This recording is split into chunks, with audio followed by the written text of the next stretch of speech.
Do you remember last year when the Bank of England was taking flack for underestimating inflation? Well, they may be on a bit of a redemption path as CPI is back within the 2% target. They're one of the first major economies to achieve it. But although households may welcome slower price growth, the inflation fight isn't over yet. Firstly, the Bank of England has already projected that it will rise back up to 2.5% before the end of the year. This is because the higher energy prices from last year will fall out of the reading. Secondly, other indicators of inflationary pressures are still high. Two key ones which have also been pointed out by the central bank are wage growth and services inflation. Wage growth is still high at 6%. This is something the bank has said is inconsistent with the 2% target. And then services inflation, which is viewed as sticky inflation, is also still high at just under 6%.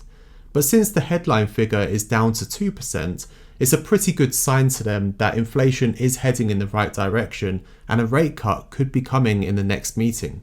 Similar to our last video on the Federal Reserve, this CPI release could influence when the Bank of England is going to be cutting rates, which could also mean that the release is important for the markets as well. It could be quite disruptive.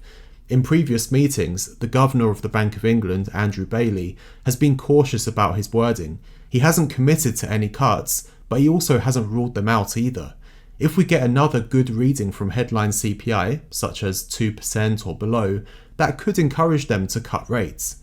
But I also think we need to see more progress on services inflation, which we'll get in this CPI release, and we also need to see slower wage growth, which comes alongside Thursday's unemployment release. Without that, I'd say that the Bank of England are more likely to err on the side of caution, rather than cutting too early and risking having inflation rise again. It may still be seen as more appropriate to hold rates higher for longer. There's also another possible spanner in the works. We obviously have a new government here in the UK now, and one of their pledges is what they call a genuine living wage, which means a higher national minimum wage following the last increase from April.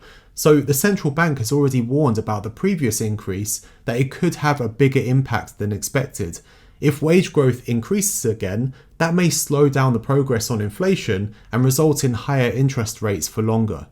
Markets are currently giving a 65% chance of an August rate cut, so it's leaning more towards a rate cut, but not a huge amount.